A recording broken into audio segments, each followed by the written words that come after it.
খুব সিম্পলভাবে আজকে আমি একটা রেসিপি রান্না করব, সেটা তোমাদের সাথে আমি শেয়ার করব প্রতিদিনের মতো।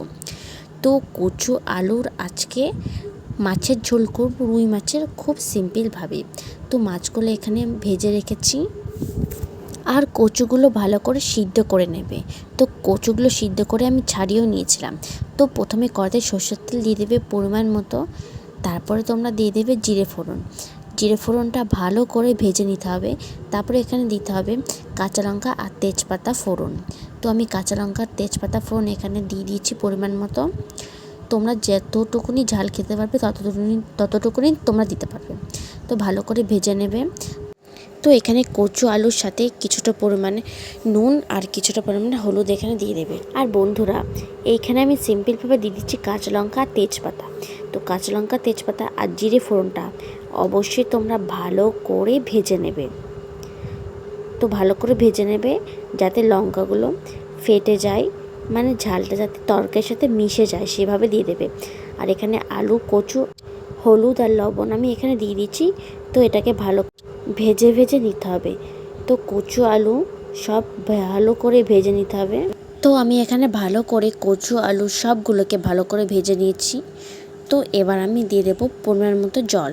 তোমরা যেইটুকু পরিমাণে তরকারিতে ঝোল রাখতে চাও সেইটুকুনি পরিমাণে জল দেবে। তো আমি এখানে পরিমাণ মতো জল দিয়ে দিয়েছি। তো এবার আমি দিয়ে দেবো কিছুটা পরিমাণে হলুদ আর কিছুটা পরিমাণে লবণ। তো ভালো করে আগে ঘুটে নিতে হবে। তারপরে এখানে পরিমাণ মতো তোমাদের মতো পরিমাণ হলুদ দিয়ে দেবে কিছুটা পরিমাণে, আর কিছুটা পরিমাণে লবণ দিয়ে দেবে। যদি লবণ প্রথমে দিয়ে থাকো তাহলে লবণ আর দেবে না। তো কিছুটা পরিমাণে হলুদ আমি দিয়ে দিচ্ছি, লবণ আমি ফার্স্টে দিয়ে দিয়েছিলাম, তো সেই জন্য আমার এখানে লবণ আর লাগবে না।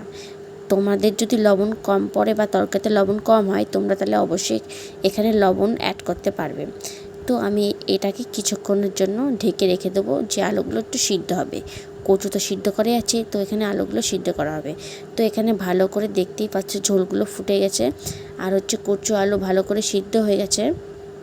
তোমরা কিন্তু দেখে নেবে যে আলু কচুগুলো সিদ্ধ হয়ে গেছে। কচু তো সিদ্ধ করেই রেখেছিলাম, সেই জন্য কচুটা সিদ্ধ আছে।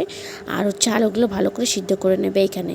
তো এবার আমি রুই মাছগুলো ভাজা যেগুলো করে রেখেছিলাম সেইগুলো এবার দিয়ে দেবো এখানে। এবার সবগুলোকে একসাথে ঘুটে নিয়ে তারপরে কিছুক্ষণের জন্য এটাকে ঢেকে রেখে দেবে। তো ভালো করে তোমরা মাছগুলোকে যেন না ভাঙে সেইভাবে তোমরা রেখে দেবে। ঘুটে গেলে তো পুরো ঘুটে যাবে, কচু তো ঘুটে যেতে পারে, কারণ সিদ্ধ করা তো, সেই জন্য কচুগুলো ঘুটে যেতে পারে। সেজন্য আলতো করে তোমরা ঢেকে রেখে দেবে এখানে। তো আমার এখানে ঢেকে রেখে দিচ্ছি কিছুক্ষণের জন্য। তো প্রায় হয়েই এসেছে, বলতে পারো হয়ে গেছে। এই যে দেখতেই পাচ্ছ কচুগুলো কেমন গলেছে, আলুগুলো কেমন গলেছে। তো আমার এখানে মাছের ঝোল আমি নামিয়ে দিয়েছি। তো এখানে আমার মাছের ঝোল পুরো রেডি, দেখতেই পাচ্ছ কত সুন্দর লাগছে। কিন্তু খেতেও কিন্তু খুব টেস্ট হয়েছিল বন্ধুরা। তোমরা এরকমভাবে সিম্পলভাবে রান্নাটা করে দেখো, অনেক টেস্ট হবে।